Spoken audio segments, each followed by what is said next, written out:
A person who thinks all the time has nothing to think about except thoughts.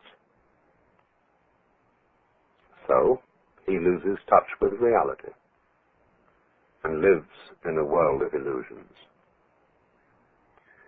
By thoughts, I mean specifically chatter in the skull, perpetual and compulsive repetition of words, of reckoning and calculating. I'm not saying that thinking is bad. Like everything else, it's useful in moderation. A good servant, but a bad master. And all so-called civilized peoples have increasingly become crazy and self-destructive because through excessive thinking they have lost touch with reality.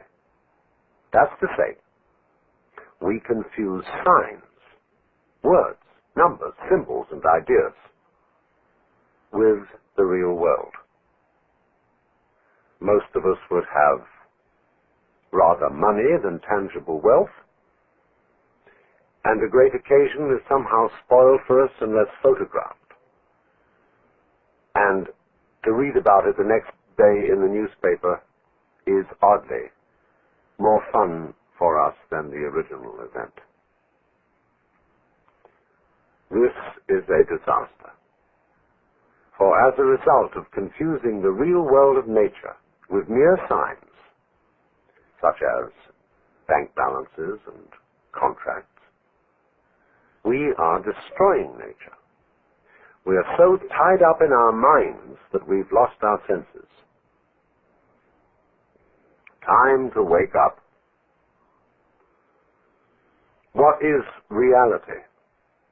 Obviously, no one can say because it isn't words. It isn't material, that's just an idea. It isn't spiritual. That's also an idea, a symbol. Reality is this.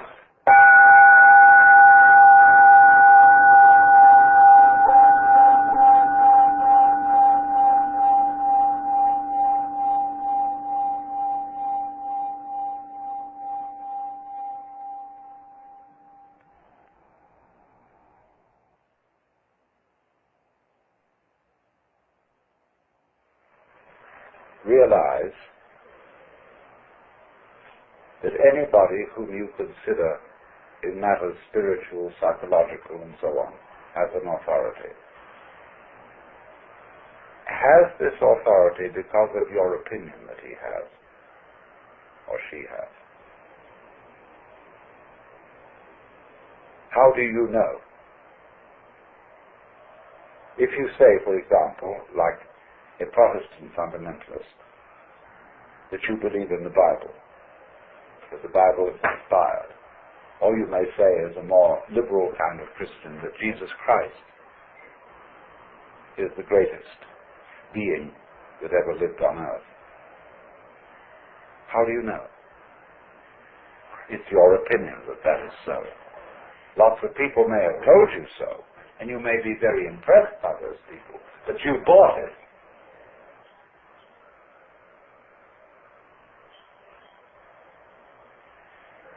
And so, therefore, if you say, well, I would like to become like that, that's an expression of the way you are. You couldn't feel, I would like to become like that, like the authority, like the Christ, except as an expression of the way you are now. And the way you are now is the quaking mass. And therefore, your emulation, your desire, your idealism to become like Christ is merely one of the appetites of your quaking mass. It's an expression of you as you are. And don't fool yourselves. I'm not trying to put you down by talking about the quaking mass. The quaking mass may be in fact something very, very natural. The way we are, the state of affairs, and we shouldn't be ashamed of it. I'm not ashamed of it. I've told you all it's frankly.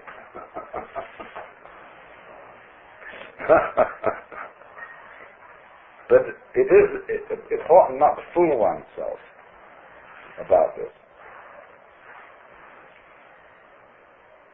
But there doesn't there seem to remain a problem about existence, about being alive.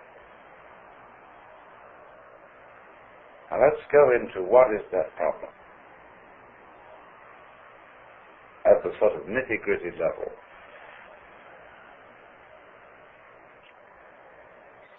Very basic in our thinking is that we, as it say, one must live. We need to survive, to go on. We need, therefore, money for food, for this, that, and the other. We must go on. And we know that we're not going to get away with it for very long. That after a certain number of years we're going to die. The thing is going to end. The thing that we call I is going to be as it is in sleep. Deep sleep with no dreams. But that between now and that happening, there may be the most ghastly pains. Not only perhaps the pains of physical disease, or being wounded, or hurt, but the pains of worrying about our failure of responsibility to people who depend on us. And we suffer other people's suffering simply because we're sensitive and have imagination and participate in their sufferings, and our adrenaline and our chemicals respond simply by imagination to the sufferings of other people. And what about that?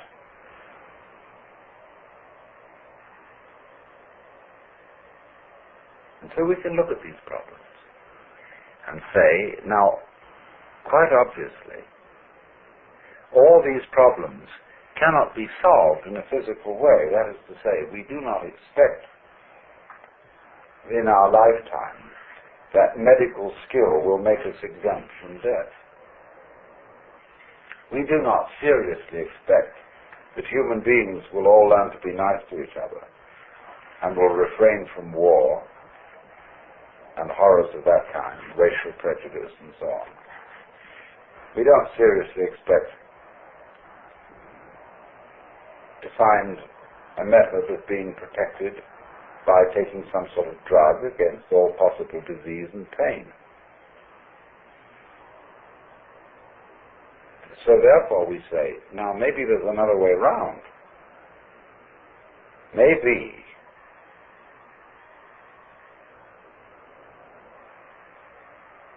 that instead of solving these problems at the technical level, we could solve them at the psychological and spiritual level by so disciplining ourselves, by so doing something with ourselves, that we wouldn't be afraid of it anymore.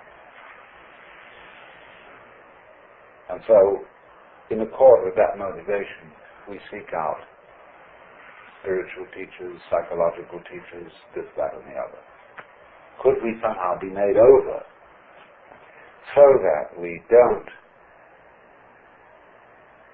worry about the quaking mass by a spiritual discipline or whatever?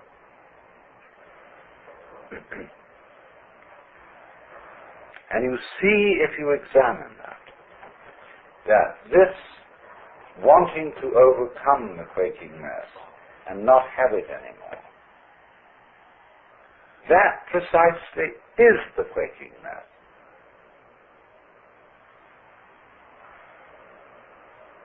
The thing that we object to about ourselves is precisely what we do about overcoming it. In other words, the activity that we employ in overcoming it is the mess that we object to. Do you see that? And it's very important to realize that. And if you do realize it, you raise the question, then what can I do?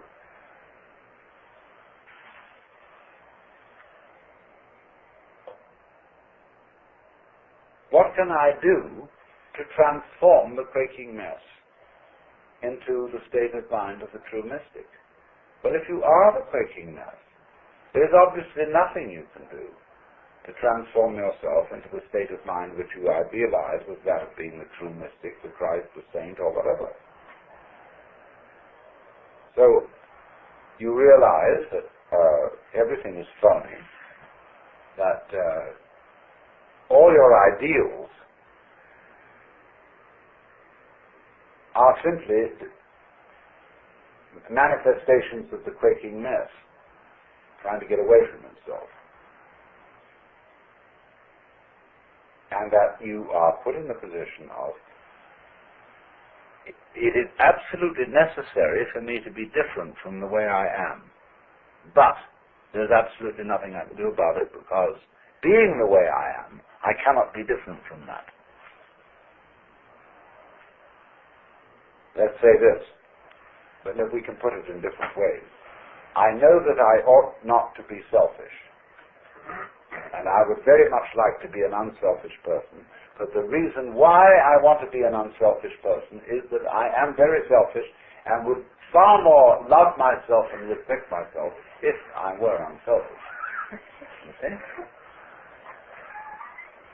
I know that I ought to love God, and whatever, and why do you want to love God? Well, because God is the biggest boss, and it's best to be on the side of the big battalion. That's really why I want to do it. In other words, because I'm looking for the safety of my own spiritual skin. So I think I ought to love God. All sophisticated saints have known this. St. Paul understood it, St. Augustine understood it, Martin Luther understood it. They didn't know what the hell to do about it. But there was nothing to do about it.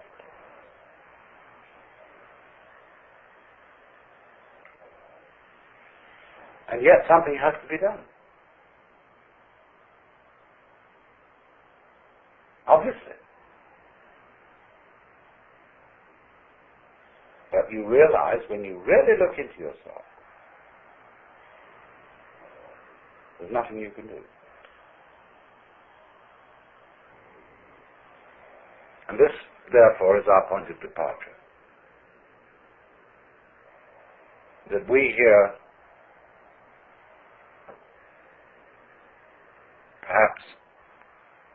perhaps not, mutually realize there is nothing we can do to be anything else than what we are.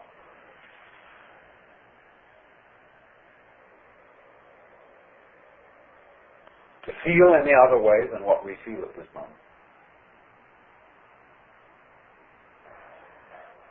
And to be then this quaking mess which has the capacity for the horrors about what life can do to us. However, this isn't as much of a blind alley, a cul-de-sac, as it sounds. Because if you discover a blind alley, it tells you something. Watch the flow of water when it crosses over an area of land, and you will see that it puts out fingers, and some of them stop because they come into blind alleys. The water doesn't pursue that course. It simply rises, and then it finds a way it can go. But it never uses any effort. It only uses weight, gravity. It takes the line of least resistance and eventually finds a course. Now we will do the same thing. Only we're ashamed of it. But we're going to do it anyhow. We think that when we come to a dead end, a blind alley, oh, I failed. Supposing the water at each place where a finger of water stretches out over dry ground and doesn't go any further because the land is too high. The water would say to itself, I failed. We would say it was neurotic water. Just wait, and it will find a way. Now, when you find, you see, that there's this predicament that I've been describing to you, that there's no way of transforming yourself to become this fearless, joyous, divine being as distinct from the quaking mass. When you say no way, this is not a gloomy announcement.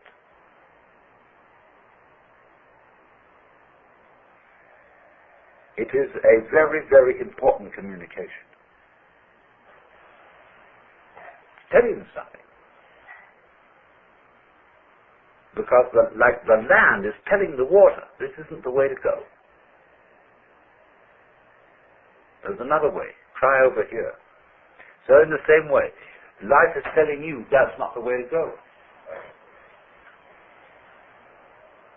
It's telling you, the message underlying this is you cannot transform yourself. Is giving you the message that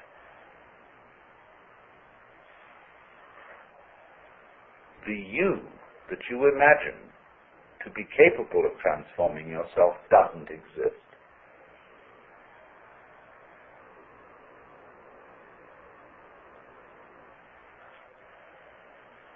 In other words, an ego, an I, separate from my emotions, my thoughts, my feelings, my experiences, who is supposed to be in control of them, cannot control them because it isn't there.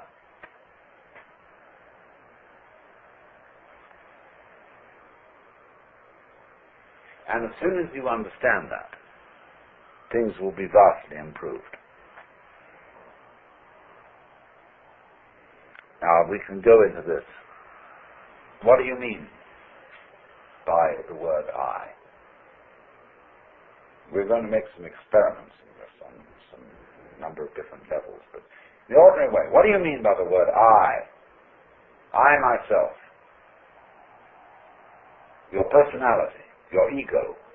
What is it? Well, first of all, obviously, it's your image of yourself.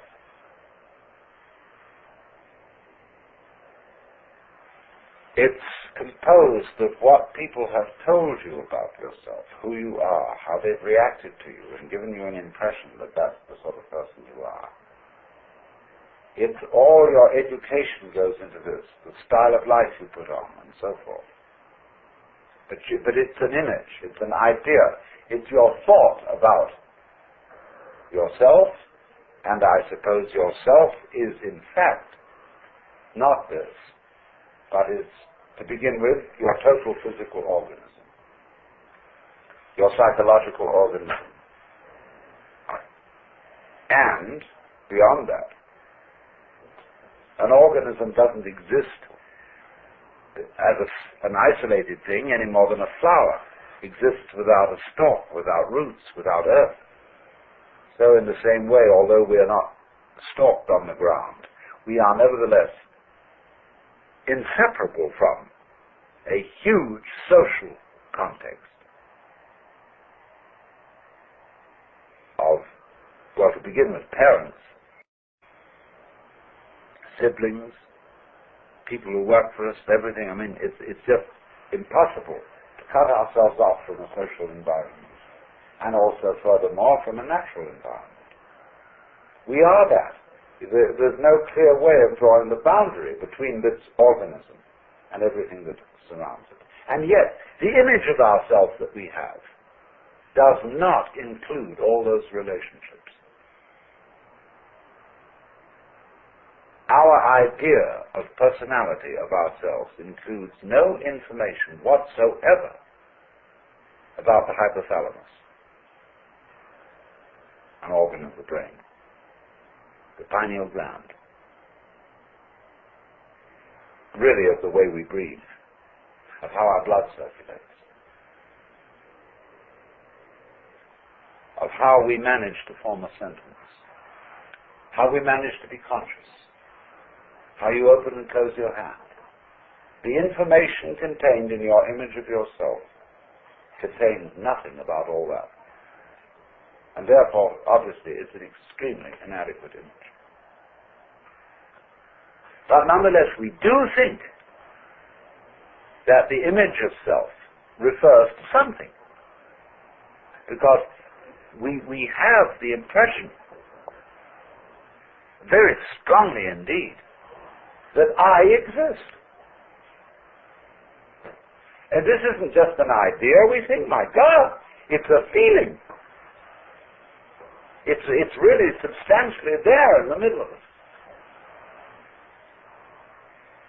And what is it? What do you actually sense? Like, when you're sitting on the floor and you feel the floor is there and it's real and hard. Okay, what are you sitting on the floor? What do you have the sensation of? That's you here, when you're not hitting yourself. What is it?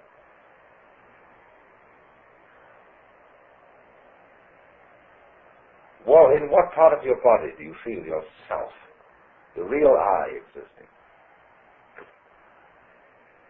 We can explore this very deeply, but I'm going to give you a preliminary and superficial answer.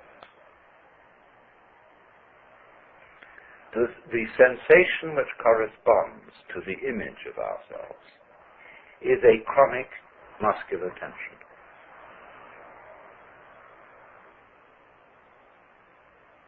Which has absolutely no useful function whatsoever.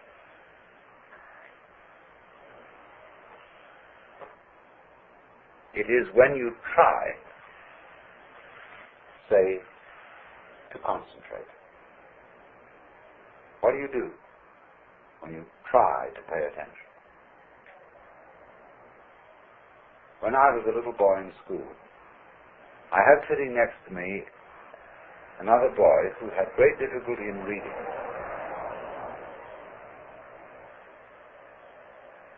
And as he worked over the textbook with its perfectly piffling information, he groaned and grunted to try to read, to get out the sounds, as if he were heaving enormous weights with his muscles.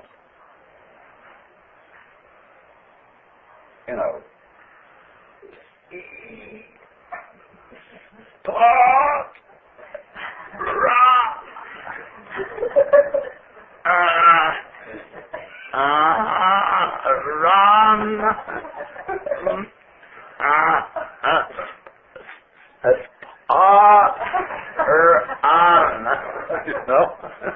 It was enormous weights he was heaving. And, the teacher was vaguely impressed that he was trying.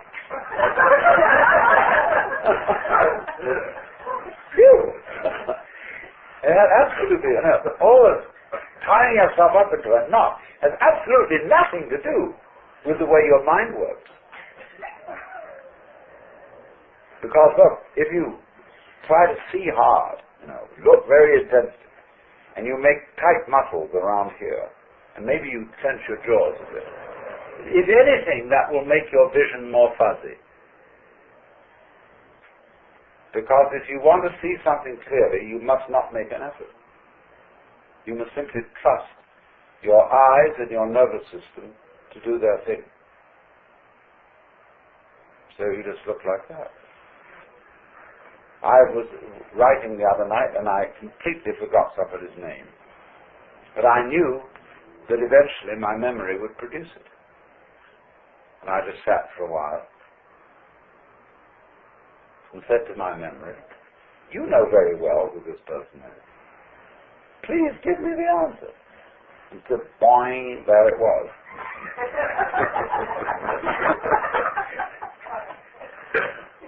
Because that's the way nerves work. They don't work by forcing. And yet we've all been brought up to try to force our nervous activity, our concentration, our memory, our comprehension, and indeed our very love. We've tried to force it with muscles. Men will understand me if I say, you cannot force by muscular effort yourself to have an erection.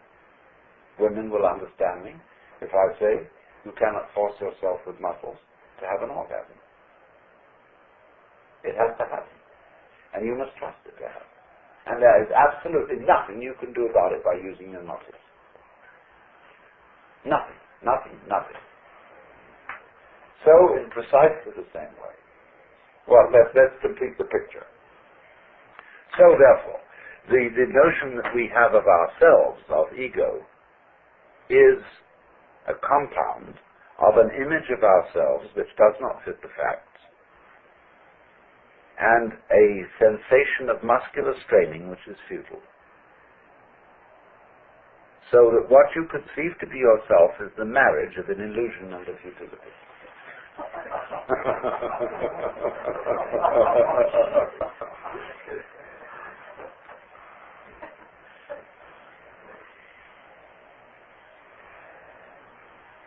So, well, what are we? If that isn't the case. Well, obviously, if you want to take a scientific point of view, by that mythology, then your organism, about which we know very little, and the organism, as we've seen, is inseparable from its environment.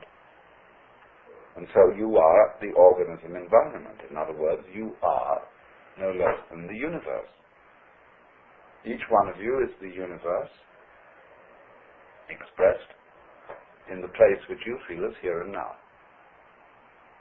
You're an aperture through which the universe is looking at itself, exploring itself. And we're going to go into that much more deeply. So when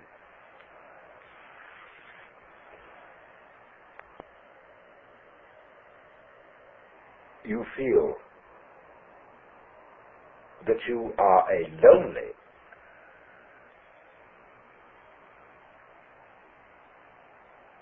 put upon, isolated, little stranger confronting all this, see, you have an illusory feeling. Because the truth is the reverse. You are.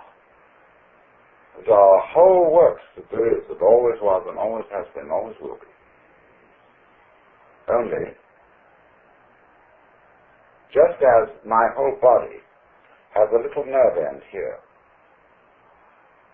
which is exploring and which contributes to the sense of touch, you are just such a little nerve end for everything that's going on. Just as the eyes serve the whole body and help it to find its way around, so you are, as it were, serving the whole universe. You're a cell in it. And it's exploring itself. So that you as a function, you are a function of all that. And therefore, if this is so, it just doesn't fit these facts do not fit the way we feel.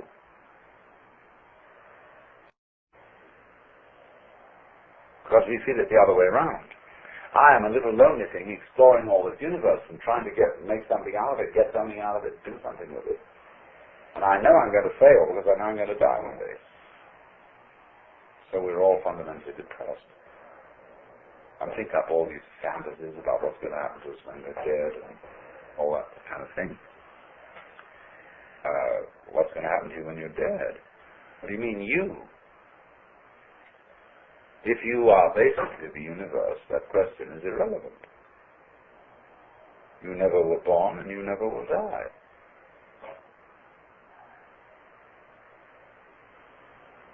Because what there is you. And that should be absolutely obvious. But it is not obvious at all. That should be the simplest thing in the world. That you, the I, is what has always been going on and always will go on forever and ever. But we have been bamboozled by religionists, by politicians, by fathers and mothers, by all sorts of people to tell us, you're not it.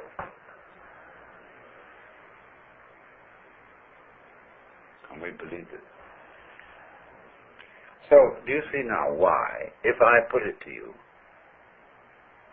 in this very negative way, you can't do anything to change yourselves, to become better, to become happier, to become more serene, to become mystics or anything. If I say you can't do a damn thing, can you understand this negative statement in a positive way? What I'm really saying is that you don't need to.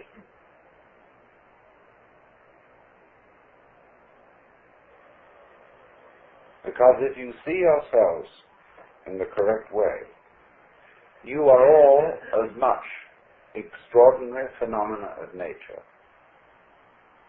as, say, trees, clouds, the patterns in running water, the shape of fire, the arrangement of the stars, the form of a galaxy. You are all just like that.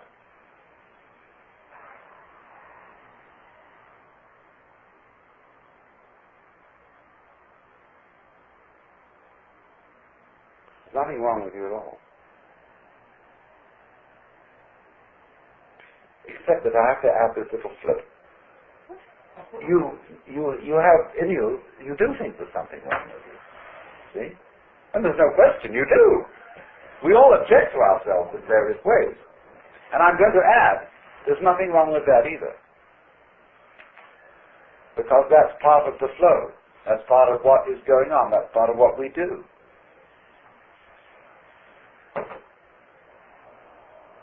So I don't, you see, what I'm actually going to do is I'm going to deliver you from a sense of guilt. Because I'm going to teach you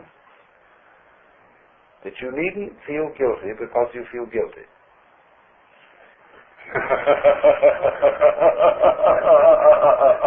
Of course you feel guilty. It's like someone put a match on you and you feel hot. So they taught you as a child to feel guilty, and you feel guilty. They say, well, if someone comes along and says, well, you shouldn't. It's not the point. I'm going to say, not that you shouldn't, but that you do, and don't worry about it. And if you want to say further, but I can't help worrying about it, I'm going to say to you, okay, worry about it. This is the principle called in Japanese judo, meaning the gentle way. Go along with it, go along with it, go along with it.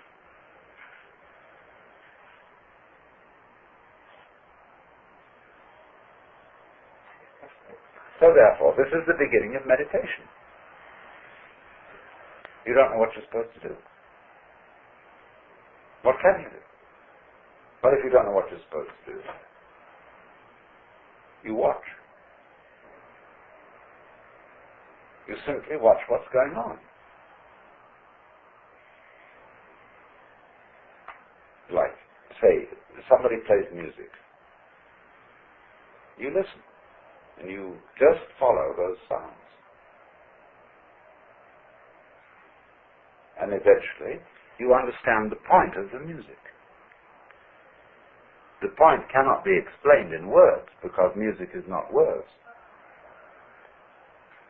But after a while, in listening to any music, you will understand the point of it. And that point will be the music itself.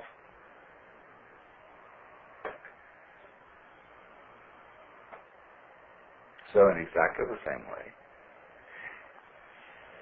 you can listen to all experiences, because all experiences whatsoever are vibrations coming at you. You are these vibrations, as a matter of fact. If you could really feel out what is happening, what you are aware of as you and as everything else is all the same. It's vibrations of all kinds, and they're on different bands of the spectrum. Sight vibrations, emotion vibrations, touch vibrations, sound vibrations. All these things adding together are woven. All the different senses are woven, and you get a pattern in the weaving, and that pattern is the picture of what you now feel. And this thing is going. See? Now, instead of saying, what should I do about it? Because who knows what to do about it? To know what to do about this, you would have to know everything. And if you don't, then the only thing that, at least to begin with, you can do is watch. Watch what's going on. Watch not only what's going on the outside, but also what's going on the inside. Treat your own thoughts, your own reactions, your own emotions about what's going on outside as if those inside reactions were also outside things. That you're just watching. And follow, simply observe how they go. Note now, you may say, this is difficult.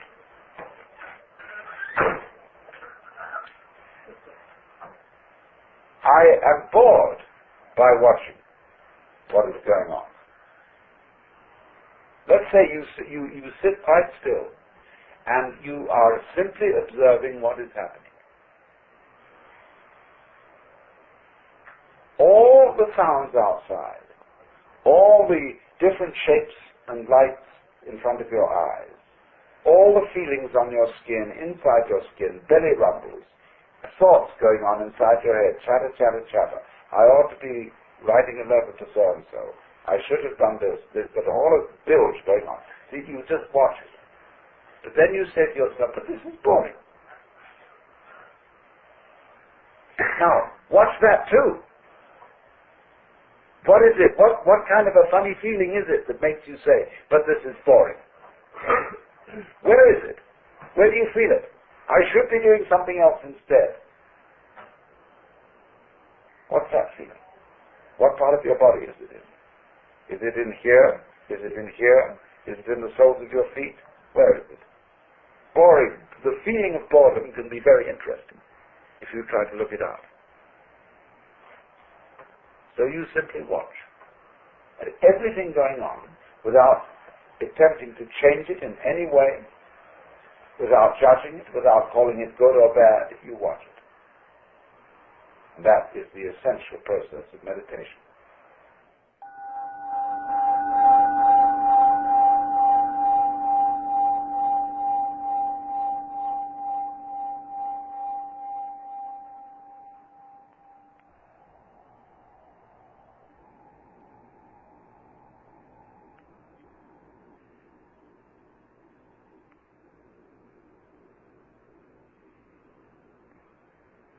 We all know what reality is, but we can't describe it.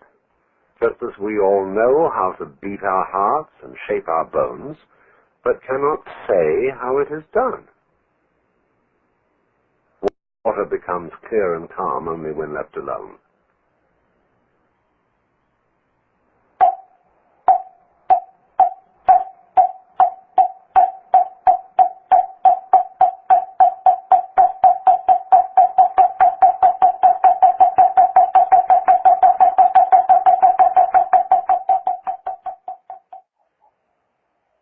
I was trying to explain this morning that what, for want of a better word, we call meditation, or I sometimes prefer to say contemplation, is really supposed to be fun.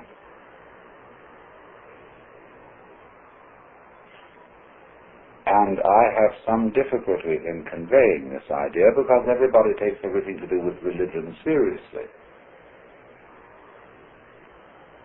And you must understand that I'm not a serious person. I may be sincere, but not serious. Because I don't think the universe is serious. And the trouble gets into the world very largely because the various beings take themselves seriously instead of playfully. And after all, you must become serious if you think that something is desperately important. You will only think that something is desperately important if you're afraid of losing it. And if you're afraid of losing it, it isn't really worth having. People who drag on living because they're afraid to die will teach their children to do the same. And they will teach their children to live that way. And so it goes on and on. If you were God, would you be serious? Would you want people to treat you as if you were serious? Would you want to be prayed to? Think of all the maudlin things that people say in their prayers. Would you want to listen to that all the time? Would you encourage it? No. Not if you were God. So in the same way, meditation is different, you see, therefore, from the sort of things that people are supposed to take seriously. Because it doesn't have any purpose. When you talk about practicing meditation, it's not like practicing rifle shooting or playing the piano, which one does in order to attain a certain perfection. You practice in order to make perfect. You practice the piano to go on stage and perform. But you don't practice meditation that way, because if you do, you're not meditating. The only way in which you can talk about the practice of meditation is to use the word practice in the same way as when somebody says that he practices medicine. It's his way of life. It's his vocation. He does it every day. Maybe he does it the same way every day. Maybe if it's good, that's fine. Because in meditation, you see, there's no idea of time. In practicing learning things, time is of the essence. Let's do it as fast as possible. Let's find a faster way of learning how to do this. In meditation, a faster way of learning is of no importance whatsoever. Because its focus is always on the present. And there may occur growth in it. But it's the same way that a plant grows. Once upon a time in China, there was a family, farming family, and they were having dinner. And the oldest son came in late. And they said, "Why are you late for dinner?" He said, "I've been helping the wheat to grow." Oh. So they came out next morning and all the wheat was dead. Well, what happened was that he had gone and pulled each stalk up a little. Yeah, to help it grow. So growth always occurs in a being like a plant, which is perfect at every step. No progress is involved in the transformation of an acorn into an oak. Because the acorn is a perfect acorn, and the sapling is a perfect sapling, and the big oak tree is a perfect oak, which again produces acorns. Perfect acorns, you see. At every stage it's there, just as in the unfoldment of a musical composition, it is arrived at every stage, and it cannot be otherwise. So the meditation work is the same. Exactly the same. So we should not talk about beginners as distinct from experts.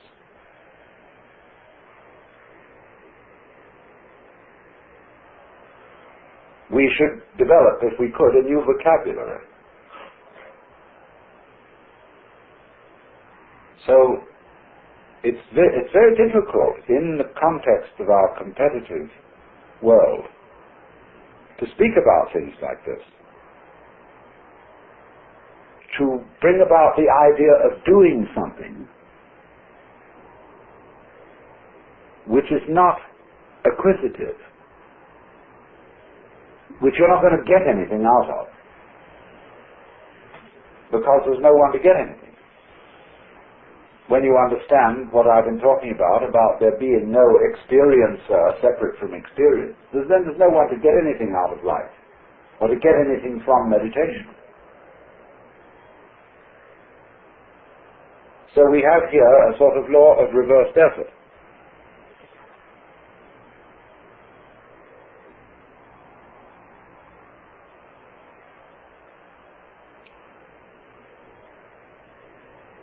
You must therefore understand that as a background to anything said about techniques.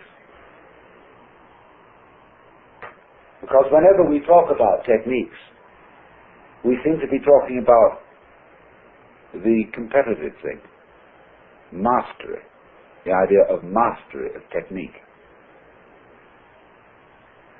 But on the other hand, if you play a musical instrument, technique is very important in the making of a satisfactory sound. But if you force the learning of technique, or force the performance of it, everyone will hear it, and you will hear the forcing of it yourself, and it will be unmusical.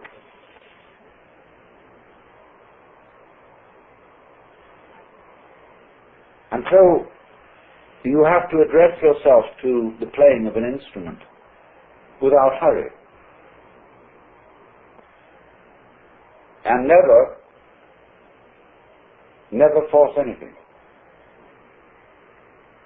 And you will find there is a point then where the instrument seems to play itself. And when you get that peculiar feeling of the sound that is coming out of a flute or a violin string or whatever is as it were happening of itself, then you're playing the instrument properly. Same way if you sing. There comes a point when your voice takes over.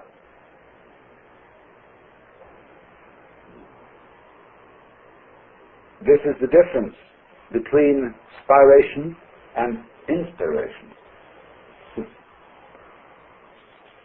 You may say, as Christians do, that the act of worship is inspired by the Holy Spirit. That when monks are chanting, they are told that the Holy Spirit is chanting through them. They are flutes for the Holy Spirit. And this has a very precise and technical meaning, because there is a way of producing the breath and of producing sound where it comes of itself and you don't do it. And we will call that way of producing sound Holy Spirit. But it's based on breath. I pointed out in the first session that breath is a curious operation, because it can be experienced as both a voluntary doing and an involuntary happening. You can do a breathing exercise and feel that I am breathing in just the same way as you can feel I am walking. But on the other hand, you breathe all the time when you're not thinking about it. And in that way, it's involuntary. You must breathe. And so it is the faculty attending to which we can realize the unity of the voluntary and involuntary systems.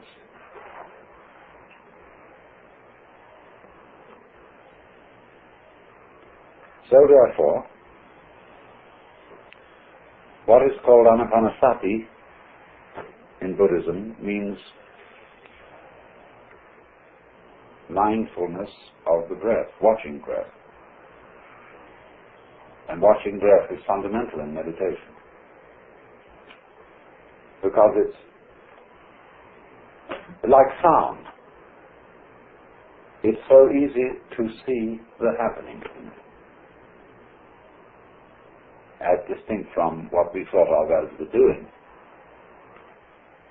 Breath happens.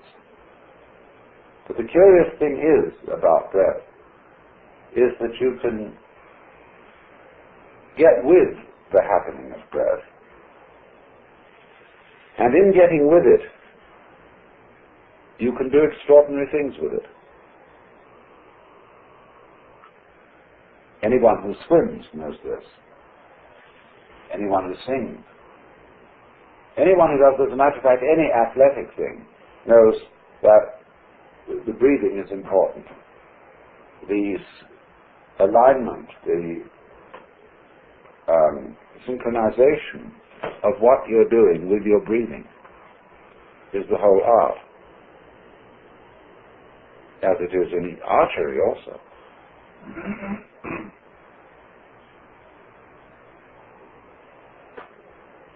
But powerful breath is not worked by muscle power.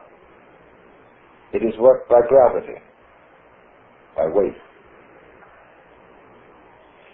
And what I would like you to do is, if you will sit upright, and the reason for this is very simple, that the part of your body in which the breathing is occurring is unencumbered. And also, sitting upright on the floor, you are slightly uncomfortable, so that you won't go to sleep. And in any peaceful and quiet state of mind, it's very easy to go to sleep. And now, in this way, in this position, you simply become aware of your breathing without trying to do anything about it at all. You let it happen and watch it.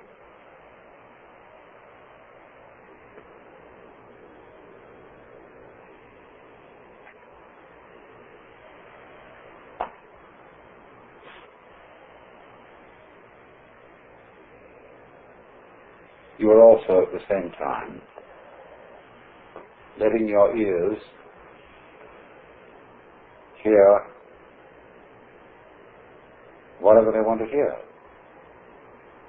In other words, you let them hear just as you're letting your lungs breathe.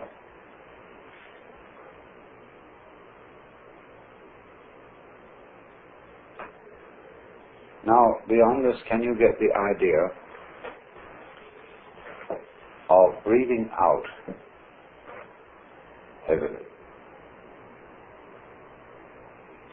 Letting the breath fall outwards without pushing it.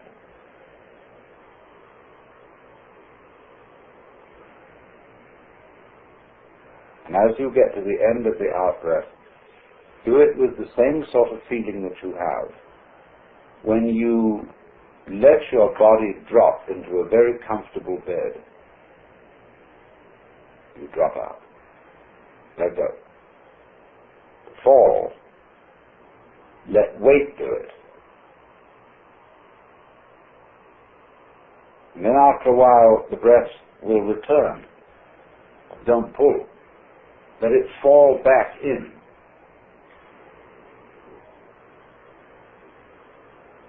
And drop in until you've had enough. And then let it drop out again.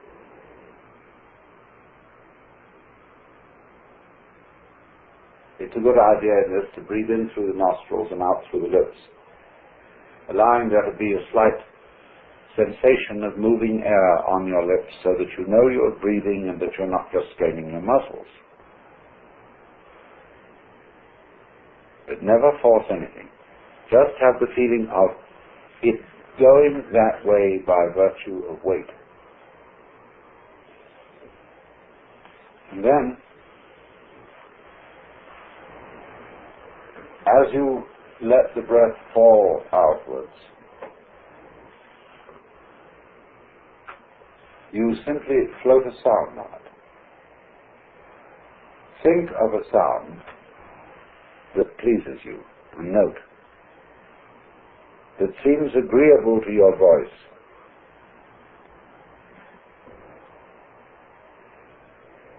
And as you breathe out heavily, imagine that sound to yourself, whatever you feel like.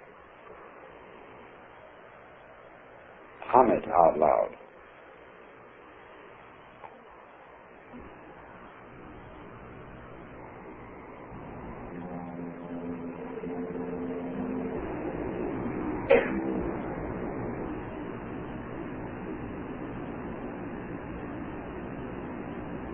And keep it going.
Now, you know, you're still a little short-winded and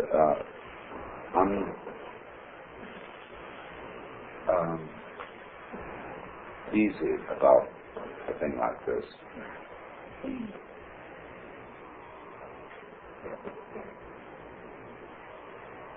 You can, as well as allowing the sound to hum and happen with breath that is falling out, you can, as it were, simply request it to increase the volume without forcing. And you can keep a sound humming as a whole group of people together by, when your sound ends, bring it in again quite softly and then allow the volume to rise. And then you will get a more or less continuous production of sound by a group. But it's important to have the sound running continuously. Try it again, picking your own note again once more.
Now ask it to increase its volume.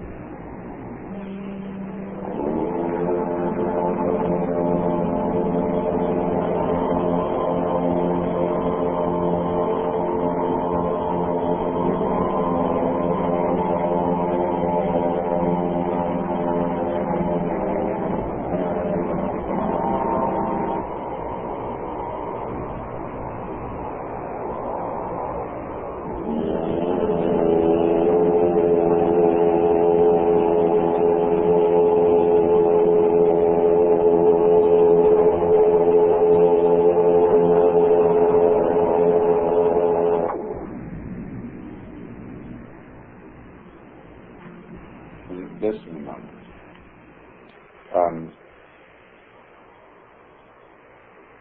What we're working into is the completely liberated but soft and gentle letting of sound happen through us without the slightest sense of strain, so that you are not singing it, but it is singing with your voice.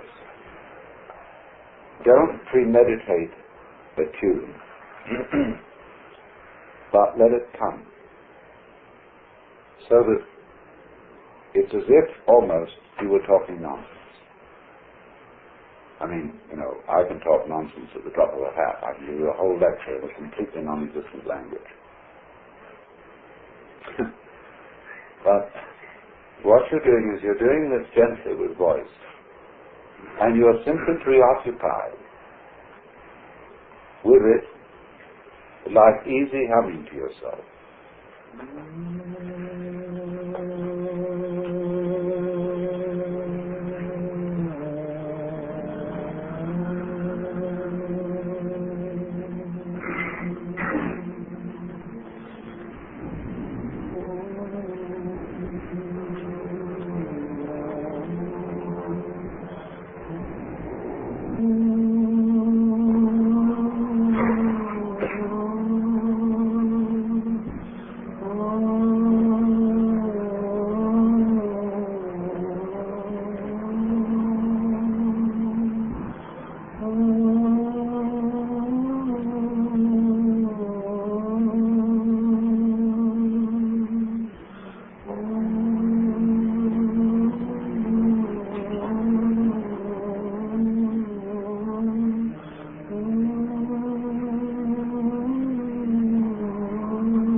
And as and when I talk, just hear the sound of my voice.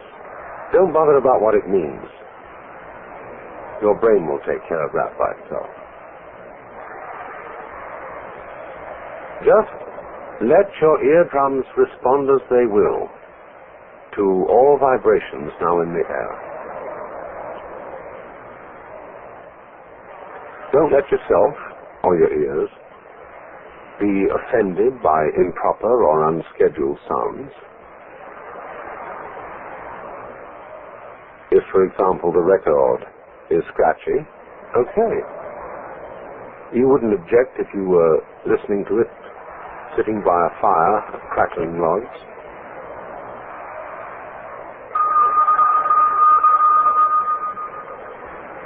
Let 'em ring. It's just a noise.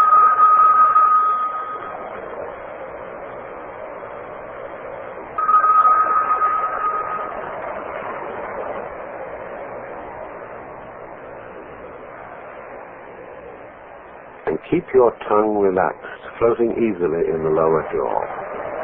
Also stop frowning. Allow the space between your eyes to feel easy and open.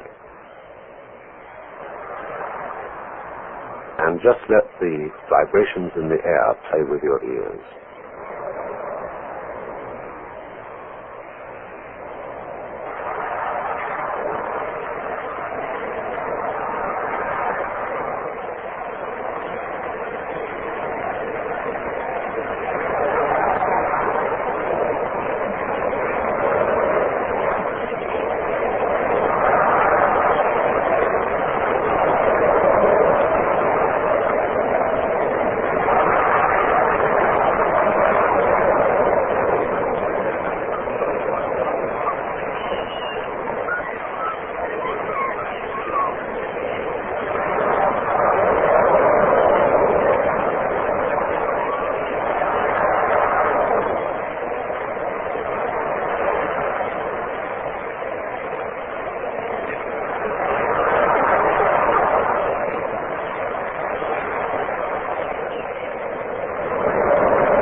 You must understand that in meditation we are concerned only with what is, with reality, nothing else. The past is a memory, the future an expectation. Neither past nor future actually exist. There is simply eternal now. So don't seek or expect a result from what you're doing. That wouldn't be true meditation. There's no hurry. Just now you're not going anywhere. Simply be here. Live in the world of sound. Let it play. That's all.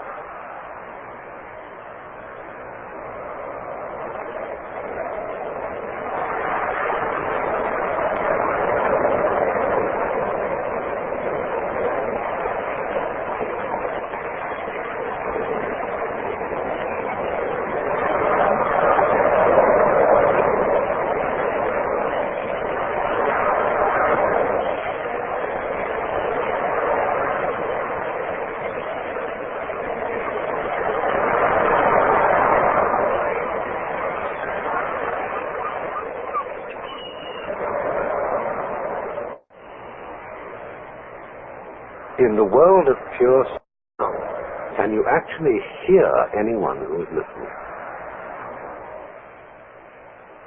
Can you hear any difference between all these sounds on the one hand and yourself on the other?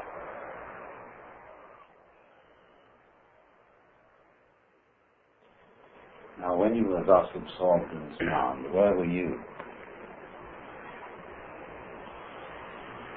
This would be called a state of consciousness, where we have a primitive form of samadhi. That is to say, we are happily absorbed in what we are doing, and we have forgotten about ourselves. You can't very well do that and worry.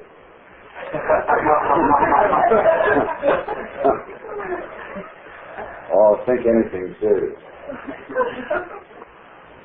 And you'll notice that there's a special way of doing it. Because, we can go crazy, and we can do kind of the wild Indian chants. But in this, you are sort of straining too much as a rule, see? If you keep it down to a soft thing like this, and get the floating feeling of the voice, if you instantly you feel any sound is uncomfortable, avoid it. Slip down if you're going too high. Slip up if you're getting too low. If your voice tends to change, follow its change. So that you're just swinging along with it. This is the point of why, from ancient times, people discovered humming and singing, and everybody used to sing while they worked. But you will notice that today, very few people sing at all.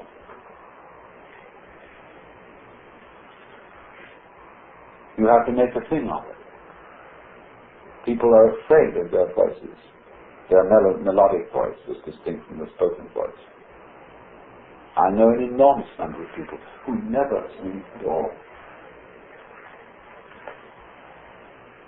Why is it that when the scriptures, the Upanishads, the sutras are read, they are invariably chanted? Because an extra dimension is added to the voice as soon as you bring a note into it. That's the divine element, you see, the note sound, the singing sound, symbolically speaking. So, this is a form of what I would call free mantra chanting, like we did it then, which isn't used much.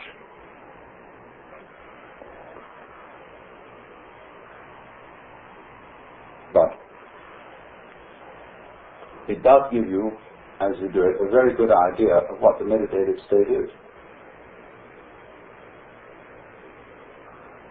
Because it isn't just the letting happen, only a thing's going on around, that's inside you as well.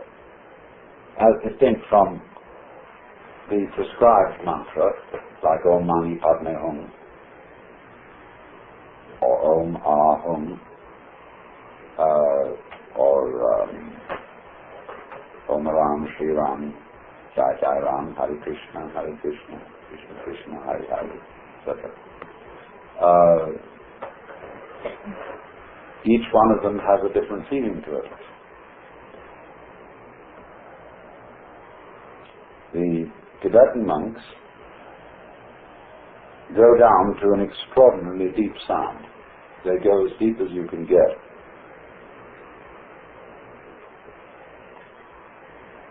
There is a reason for this. It's very difficult to explain, because you have to do it. But when you go down into sound as deeply as you can get, you're going to an extreme of the vibration. And everybody feels naturally that what is deep is sort of the underpinnings, the foundation. And when they go into that deep sound, they are literally exploring the depths of sound. As we say, go into it deeply. But you can very readily see, once you get into that you're in another state of consciousness altogether. You're not anymore in fidgety chattering to your skull every day consciousness. What I call normal restlessness.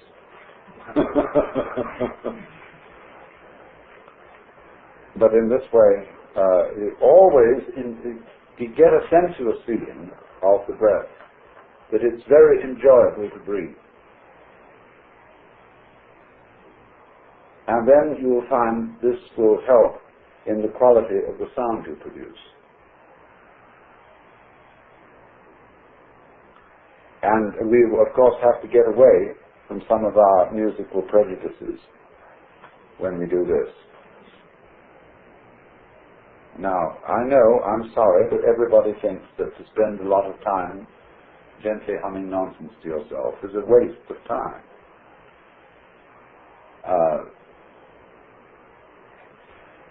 What are you going to do with the time that you save? You know?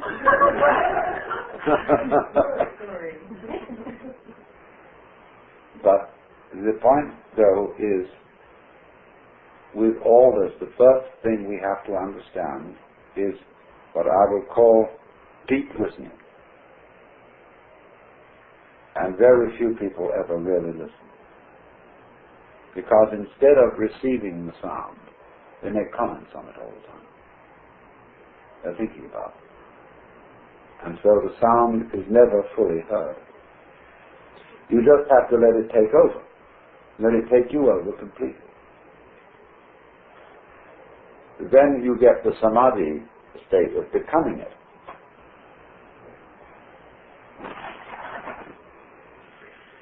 And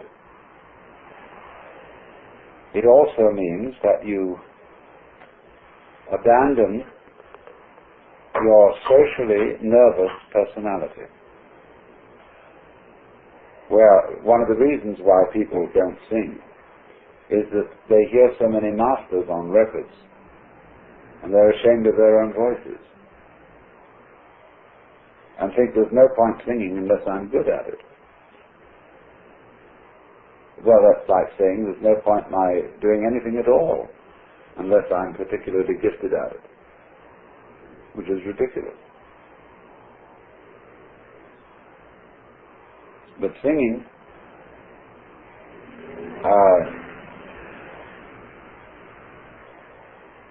is of course very good for you, but we won't mention that, because it brings in too much purposiveness into it. And but it's like a child will make noises because of the absorbing interest of making noises. The child will make all sorts of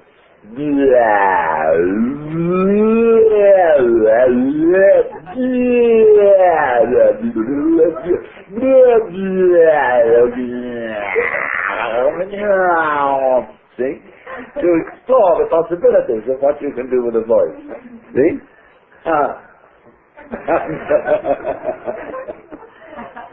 You don't see adults going around this. They'll all be shy.